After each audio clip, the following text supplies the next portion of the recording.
বন্ধুরা, আজকে তোমাদের শোনাবো পিঁপড়া ও ঝিঁঝি পোকার গল্প। এক গ্রীষ্মের রোদ্দুরে একটি পিঁপড়া ছিল যে খাবার সংগ্রহ করে প্রতিনিয়ত সেগুলো গুছিয়ে জমিয়ে রাখত। সে ছিল খুবই পরিশ্রমী। সে দিন রাত পরিশ্রম করে খাবার জমিয়ে রাখত। এদিকে সূর্য উদয় থেকে শুরু করে সূর্যাস্ত পর্যন্ত সে শুধু খেটেই যেত। সে পরিশ্রম করতে খুবই পছন্দ করত, কারণ সে জানে পরিশ্রম করলে একদিন তার সফলতা ঠিকই পাওয়া যাবে। এজন্য সে দিনরাত পরিশ্রম করে যেত।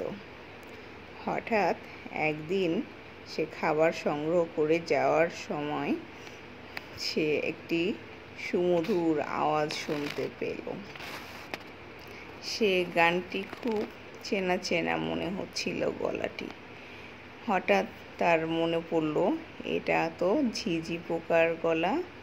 সে তো খুব মিষ্টি সুরে গান করে, তার গান শুনতে বেশ ভালোই লাগে।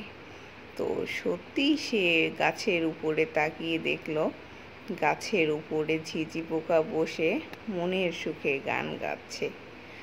আর সে হঠাৎ আমাকে দেখে গান থামিয়ে বলল, কি ভাই, তুমি এত পরিশ্রম কেন করো? এদিকে এসো, তোমাকে গান শোনাই, দেখো ভালো লাগবে। জীবনে এখনকার আনন্দটাই তো সব। হঠাৎ এদিকে শীতকাল চলে এলো, সব পাতা ঝরে পড়া শুরু করলো। এদিকে খাবার দাবারের খুবই অভাব দেখা দিল।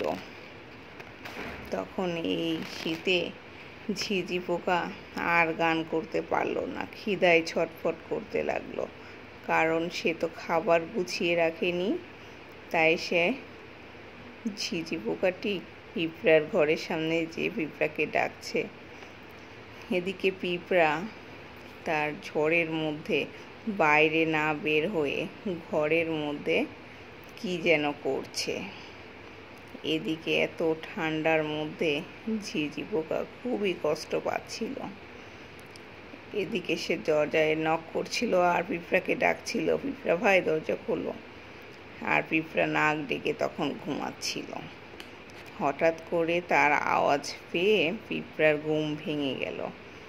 এ কি, দরজা খুলতেই তো পিঁপড়া অবাক হয়ে গেল। ঝিঁঝি পোকা কাঁদছে আর বলছে, আমাকে ক্ষমা করে দাও ভাই, আমি তো খাবার জমিয়ে রাখিনি, তাই এখন শীতকালে আর কোনো খাবার খুঁজে পাচ্ছি না, আমার খুব খিদে পেয়েছে। পিঁপড়া বলল, কোনো ব্যাপার না। এভাবেই তারা মিলেমিশে চলতে থাকলো। আবার যখন গ্রীষ্ম শুরু হলো, তারা মনের আনন্দে গান গাইলো আর খাবার জমিয়ে রাখলো। এটাই তাদের ভালোবাসা, বন্ধুত্ব। তো তোমাদের ভিডিওটি যদি ভালো লেগে থাকে অবশ্যই লাইক, কমেন্ট, শেয়ার করবে আর সাবস্ক্রাইব করে রেখো। এমন ভিডিও দেখার জন্য তোমাদেরকে ধন্যবাদ।